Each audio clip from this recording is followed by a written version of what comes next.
आंदोलन यहां जंतर मंतर से शुरू हुआ था।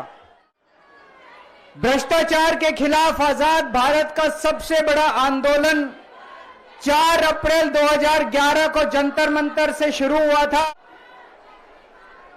1.5-2 साल कभी जंतर मंतर, कभी मुंबई, कभी रामलीला मैदान।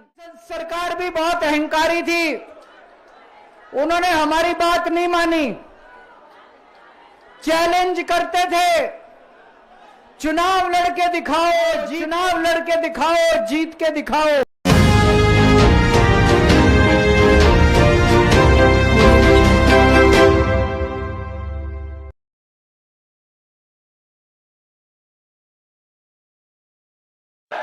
भारत माता की इनकलाब, वंदे वंदे।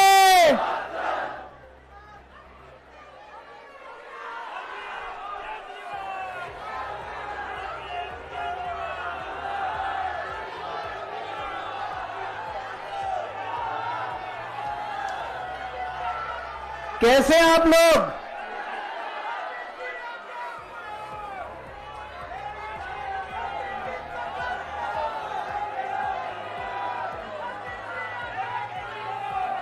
दोस्तों,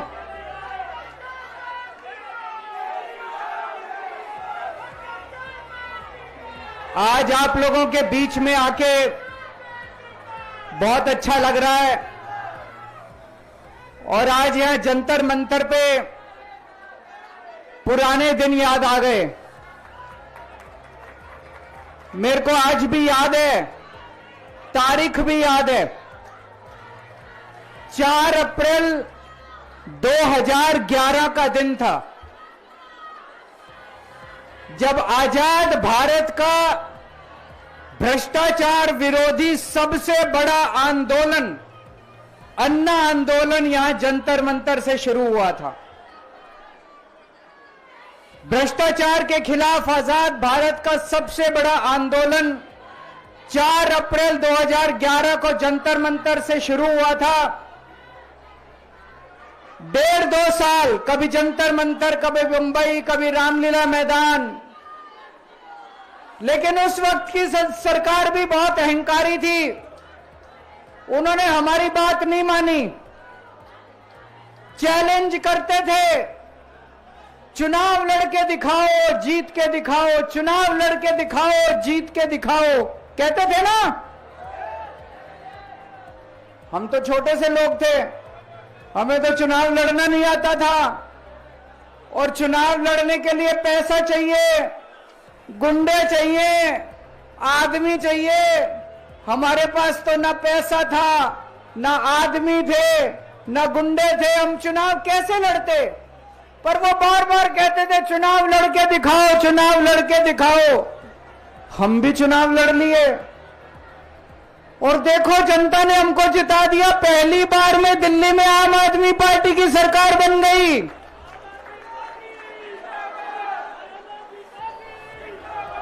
देश के अंदर हमने 2013 में चुनाव हुए थे, देश के अंदर साबित कर दिया ईमानदारी से चुनाव लड़े भी जा सकते हैं और ईमानदारी से चुनाव जीते भी जा सकते हैं।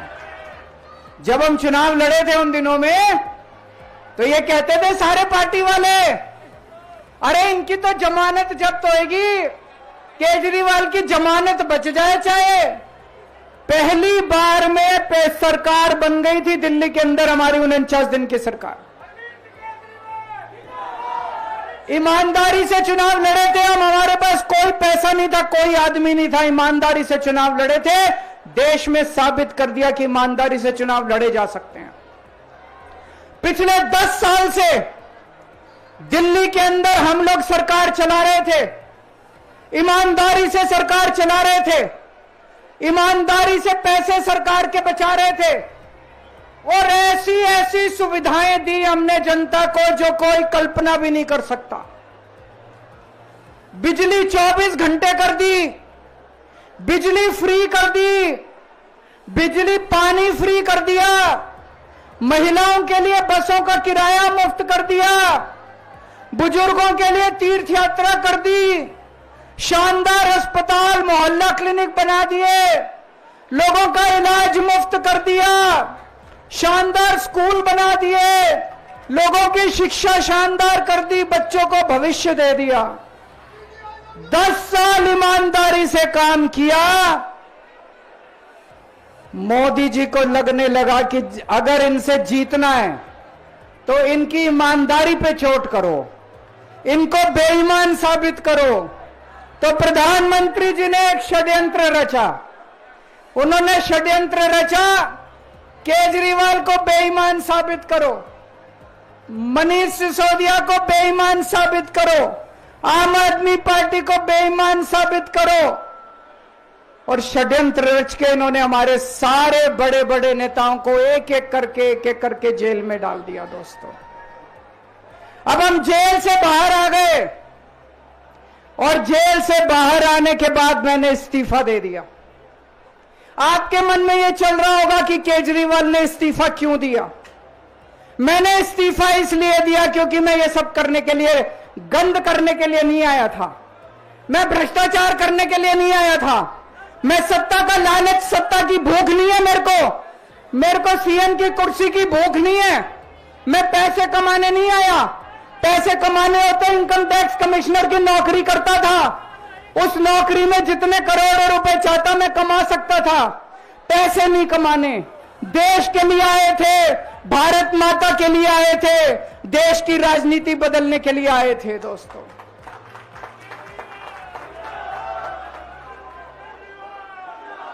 इन नेताओं को फर्क नहीं पड़ता, इन नेताओं की मोटी चमड़ी है, इनके ऊपर जितने मर्जी आरोप लग जाएं, इन नेताओं को फर्क नहीं पड़ता। दोस्तों, मैं नेता नहीं हूं, मेरी मोटी चमड़ी नहीं है, मेरे को फर्क पड़ता है। मेरे पे जब ये कीचड़ फेंकते हैं बीजेपी वाले, मेरे को जब ये चोर कहते हैं, मेरे को जब ये भ्रष्टाचारी कहते हैं, मेरे को जब ये गाली देते हैं, मेरे को फर्क पड़ता है। आज मैं बहुत दुखी हूं, आज मेरी आत्मा पीड़ित है, मैं अंदर से बहुत दुखी हूं और इसीलिए मैंने इस्तीफा दिया। मैंने अपनी जिंदगी में केवल इज्जत कमाई है, मैंने अपनी जिंदगी में केवल ईमानदारी कमाई है। मेरे बैंक में कोई पैसा नहीं है, मेरी पार्टी के बैंक में कोई पैसा नहीं है, मैंने केवल इज्जत कमाई है। आज 10 साल के बाद जब मैंने इस्तीफा दिया है, थोड़े दिन में मैं सीएम का बंगला छोड़ दूंगा। आज दिल्ली के अंदर मेरे पास घर भी नहीं है रहने के लिए। मेरे को कई लोग कहते हैं, कैसा आदमी है यार तू, 10 साल राजनीति करी, 10 साल सीएम रह गया, 10 साल में तो 10 कोठियां बन जाती, 10 घर बन जाते, 10 प्लॉट बन जाते। मैंने कुछ नहीं कमाया 10 साल के अंदर, केवल आपका आशीर्वाद कमाया, आपका प्यार कमाया है 10 साल के अंदर।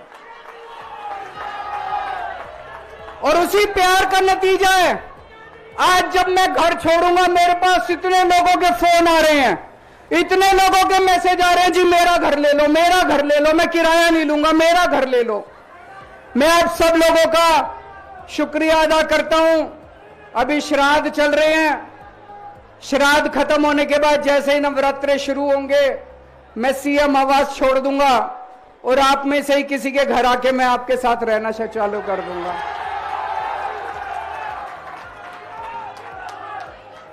इन्होंने, मोदी जी ने हमारे ऊपर सबसे कठोर कानून लगाया, इस देश का ईडी का कानून, पीएमएलए। उसमें बेल भी नहीं मिलती, उसमें बेल भी नहीं मिलती, लेकिन केस फर्जी था। मैं शुक्रिया अदा करता हूं सुप्रीम कोर्ट का, उन्होंने हम सबको बेल दे दी, क्योंकि उनको भी पता था कि केस खत्म है, केस बेकार है। उन्होंने हम सबको बेल दे दी। लेकिन जैसे मैंने कहा, मैंने केवल ईमान, जब मैं जेल से आया, मैंने मन में सोचा था, जब तक कोर्ट मेरे को बाइज्जत बरी नहीं कर देता, मैं दोबारा कुर्सी पे नहीं बैठूंगा। लेकिन मेरे को वकीलों ने कहा, यह केस अभी 8 साल चल सकता है, 10 साल चलेगा, 15 साल चलेगा, यह केस का कोई भरोसा नहीं है, यह केस अभी बहुत लंबा चलेगा। तो मैंने तय किया, मैं अपनी जनता की अदालत में जाऊंगा, जनता से पूछूंगा कि जनता मेरे को बताए कि मैं बेईमान हूं कि मैं ईमानदार हूं। मैं दाग के साथ नहीं जी सकता। दाग के साथ काम करना तो दूर की बात है, मैं इस दाग के साथ मैं जी भी नहीं सकता, मैं जिंदा भी नहीं रह सकता। मैं आपसे पूछना चाहता हूं, अगर मैं बेईमान होता, क्या मैं दिल्ली में बिजली फ्री कर सकता था? दिल्ली में बिजली फ्री करने के 3,000 करोड़ रुपए लगते हैं। अगर मैं बेईमान होता, ये 3,000 करोड़ रुपए खा जाता, बिजली फ्री करने की क्या जरूरत थी? अगर मैं बेईमान होता, क्या मैं महिलाओं का किराया फ्री करता? क्या जरूरत थी फ्री करने की? पैसे खा जाता सारे। अगर मैं बेईमान होता, क्या आपके बच्चों के लिए स्कूल बनवाता? सारे पैसे खा जाता। अगर मैं बेईमान होता, आपका इलाज मुफ्त करता? पैसे खा जाता सारे। इन लोगों की 22 राज्यों में सरकार है, 22 राज्यों में कहीं बिजली फ्री नहीं है। तो चोर कौन है? इनकी 22 राज्यों में सरकार है, कहीं महिलाओं का किराया फ्री नहीं है, तो चोर कौन है? आज आपके बीच में आया हूं, आपसे पूछने के लिए आया हूं, केजरीवाल चोर है या केजरीवाल को जेल भेजने वाले चोर हैं? जिन जिन लोगों को लगता है केजरीवाल ईमानदार है, हाथ खड़े करके बता दो जरा से। ये कैमरे वाले जरा से दिखा दो कि दिल्ली की जनता क्या सोचती है। जिन जिन लोगों को लगता है कि मोदी जी ने केजरीवाल के खिलाफ गंदा राजनीतिक षड्यंत्र रचा था, जिन जिन लोगों को लगता है कि मोदी जी ने केजरीवाल के खिलाफ बहुत बुरा षड्यंत्र रचा था, हाथ खड़े कर दो सब लोग।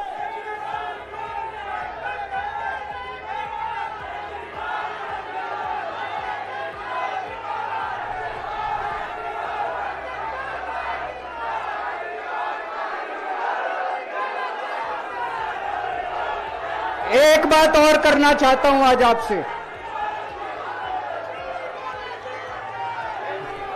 एक बात और करना चाहता हूं, बड़े ध्यान से सुनना। एक बात और बहुत जरूरी बात है, सारे जने बड़े ध्यान से सुनना। ये आरएसएस वाले कहते हैं हम राष्ट्रवादी हैं, आरएसएस वाले कहते हैं हम देशभक्त हैं। आज मैं पूरे सम्मान के साथ, आरएसएस के प्रमुख हैं श्री मोहन भागवत जी, मैं पूरे सम्मान के साथ मोहन भागवत जी से 5 प्रश्न पूछना चाहता हूं और आपका समर्थन चाहता हूं। अगर मैं कोई गलत प्रश्न पूछूं तो बता देना, और सही प्रश्न पूछूं तो मैं आपसे हाथ खड़ा करवा के पूछूंगा। मेरा पहला प्रश्न है मोहन भागवत जी से, जिस तरह मोदी जी देश भर में लालच देके या ईडी और सीबीआई की धमकी देके, डरा के दूसरी पार्टी के नेताओं को तोड़ रहे हैं, पार्टियां तोड़ रहे हैं, सरकारें गिरा रहे हैं, क्या यह देश के लिए सही है? मैं मोहन भागवत जी से पूछना चाहता हूं, क्या आप नहीं मानते कि यह भारतीय जनतंत्र के लिए हानिकारक है? पूछना चाहिए कि नहीं पूछना चाहिए मोहन भागवत जी से? मेरा दूसरा प्रश्न है उनसे, देश भर में सबसे भ्रष्टाचारी नेताओं को मोदी जी ने अपनी पार्टी में शामिल करवा लिया। जिन नेताओं को कुछ दिन पहले मोदी जी ने खुद सबसे भ्रष्टाचारी बोला, जिन नेताओं को अमित शाह जी ने खुद भ्रष्टाचारी बोला, कुछ दिन के बाद उनको बीजेपी में शामिल करा लिया।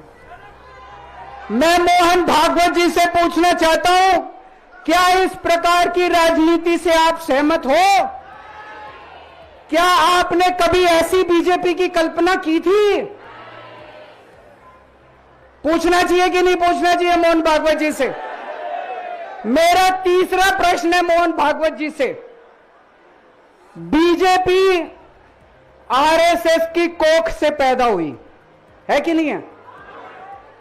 कहा जाता है यह देखना आरएसएस की जिम्मेदारी है कि बीजेपी पथ भ्रष्ट ना हो। मैं मोहन भागवत जी से पूछना चाहता हूं, क्या आप आज की बीजेपी के इन कदमों से सहमत हैं? क्या आपने कभी मोदी जी से यह सब ना करने के लिए बोला? मोहन भागवत जी बताएं कि क्या आपने मोदी जी को यह सब गलत हरकतें करने से रोका कभी? पूछना चाहिए नहीं पूछना चाहिए? मेरा चौथा प्रश्न है मोहन भागवत जी से। जेपी नड्डा जी ने लोकसभा चुनाव के दौरान उन्होंने कहा कि बीजेपी को अब आरएसएस की जरूरत नहीं है। आरएसएस बीजेपी की मां समान है कि नहीं है? क्या बेटा इतना बड़ा हो गया कि मां को आंखें दिखाने लग गया? क्या बेटा इतना बड़ा हो गया कि आज मां को आंखें दिखाने लग गया? जिस बेटे को पाल पोस के बड़ा किया, जिस बेटे को प्रधानमंत्री बनाया, आज वो बेटा पलट के मां को अपनी आंखें दिखा रहा है। मातृतुल्य संस्था आरएसएस, आज वो बेटा अपनी मातृतुल्य संस्था को आंखें दिखा रहा है। मैं मोहन भागवत जी से पूछना चाहता हूं, जब नड्डा जी ने यह कहा तो आपके दिल पे क्या गुजरी, आप जरा बताइए इस देश को। क्या आपको दुख नहीं हुआ? मैं आरएसएस के हर कार्यकर्ता से पूछना चाहता हूं, जब नड्डा जी ने कहा कि हमें आरएसएस की जरूरत नहीं है, क्या आरएसएस के हर कार्यकर्ता को दुख नहीं हुआ? मेरा पांचवा प्रश्न मोहन भागवत जी से मैं कहना चाहता हूं, आप ही लोगों ने मिलकर कानून बनाया था कि 75 साल के होने पे कोई भी व्यक्ति रिटायर होगा। इस कानून के तहत आडवाणी जी को रिटायर कर दिया, मुरली मनोहर जी जैसे बड़े बड़े नेताओं को रिटायर कर दिया, बीसी खंडूरी जी को रिटायर कर दिया, कलराज मिश्र को रिटायर कर दिया, शांता कुमार को और पता नहीं कितने लोगों को रिटायर कर दिया। अब अमित शाह जी कह रहे हैं कि यह नियम मोदी जी पे लागू नहीं होगा। तो मैं मोहन भागवत जी से पूछना चाहता हूं, क्या आप इससे सहमत हो कि जो नियम आडवाणी जी पे लागू हुआ वो मोदी जी पे लागू नहीं होना चाहिए? आप ये पूछना चाहते हैं कि नहीं पूछना चाहते? पूरा देश आज मोहन भागवत जी से ये प्रश्न पूछना चाहता है। एक और बात रखना चाहता हूं मैं, प्रश्न के रूप में नहीं है। आज हमारे देश के अंदर शिक्षा व्यवस्था का बहुत बुरा हाल है। जिनके पास पैसा है वो अपने बच्चों को प्राइवेट स्कूलों में भेज देते हैं, जिनके पास पैसा नहीं है वो मजबूरी में सरकारी स्कूलों में भेजते हैं। 75 साल के अंदर सरकारी स्कूलों का बेड़ा गर्क कर दिया हर सरकार ने इस देश के अंदर। लेकिन ऊपर वाले की कृपा है कि ऊपर वाले ने इस देश को एक मनीष सिसोदिया दे दिया। 75 साल के बाद इस देश में एक ऐसा शख्स आया जिसने गरीबों के बच्चों को भविष्य की एक उम्मीद दी। एक रिक्शे वाले का बेटा, मजदूर का बेटा, किसान का बेटा, जिसे कोई उम्मीद ही नहीं बची थी कि मेरे बच्चे बड़े होकर कुछ बन सकते हैं, आज उनके बच्चों को अच्छी शिक्षा देकर मनीष सिसोदिया ने उनको उम्मीद दी है। ऐसे मनीष सिसोदिया को प्रधानमंत्री मोदी जी ने 2 साल जेल में रखा। मनीष सिसोदिया की जिंदगी उसकी अपनी जिंदगी नहीं है। मनीष सिसोदिया की जिंदगी देश की जिंदगी है। मनीष सिसोदिया का एक एक जिंदगी का पल इस देश का पल है। ये 2 साल मनीष सिसोदिया के खराब नहीं हुए, ये 2 साल इस देश के खराब हुए हैं। अगर आज मनीष सिसोदिया जेल के बाहर होता, न जाने कितने और नए स्कूल बनते, न जाने कितने बच्चों को शिक्षा मिलती। तो मैं मोहन भागवत जी से भी पूछना चाहता हूं कि क्या आरएसएस इस किस्म की हरकतों से सहमत है? ये सारे प्रश्न आज मैंने मोहन भागवत जी के सामने रखे हैं। मैं उम्मीद करता हूं कि वो इन प्रश्नों के जवाब देंगे। और ये प्रश्न केवल मोहन भागवत जी के लिए नहीं है। इस देश से प्यार करने वाले हर शख्स, इस देश के हर देशभक्त को, भारत माता की पूजा करने वाले भारत माता के हर सपूत को मैं ये प्रश्न पूछना चाहता हूं, इस पे चिंतन जरूर करना। आरएसएस के हर व्यक्ति से मैं कहना चाहता हूं, आपको हो सकता है केजरीवाल पसंद ना हो, आपको हो सकता है आम आदमी पार्टी पसंद ना हो, लेकिन देश की खातिर इन मेरे उठाए गए मुद्दों पे चिंतन जरूर करना दोस्तों। ये आने वाला चुनाव मामूली चुनाव नहीं है। यह दिल्ली का आने वाला चुनाव केजरीवाल की अग्नि परीक्षा है। अगर आपको लगता है केजरीवाल ईमानदार है तो केजरीवाल को वोट देना। अगर आपको लगता है केजरीवाल बेईमान है, मुझे कतई वोट मत देना। ये जो झाड़ू है ना, ये जो झाड़ू है, ये झाड़ू अब चुनाव चिन्ह नहीं है। ये झाड़ू चुनाव चिन्ह नहीं है आम आदमी पार्टी का। ये झाड़ू आस्था का प्रतीक है। जब एक आदमी वोट डालने जाता है और झाड़ू का बटन दबाता है तो अपनी आंख बंद करके पहले भगवान का नाम लेता है। झाड़ू का बटन दबाता है तो वो मन में सोचता है कि मैं ईमानदारी का बटन दबा रहा हूं। झाड़ू का बटन दबाता है तो वो ये सोचता है कि मैं एक ईमानदार सरकार बनाने का बटन दबा रहा हूं। इस झाड़ू का बटन तभी दबाना अगर आपको लगे केजरीवाल ईमानदार है, नहीं तो इस झाड़ू का बटन मत दबाना दोस्तों। भारत माता की। राष्ट्रगान के लिए सभी साथी मंच के सामने और मंच के ऊपर अपनी अपनी जगह पे खड़े हो जाएं।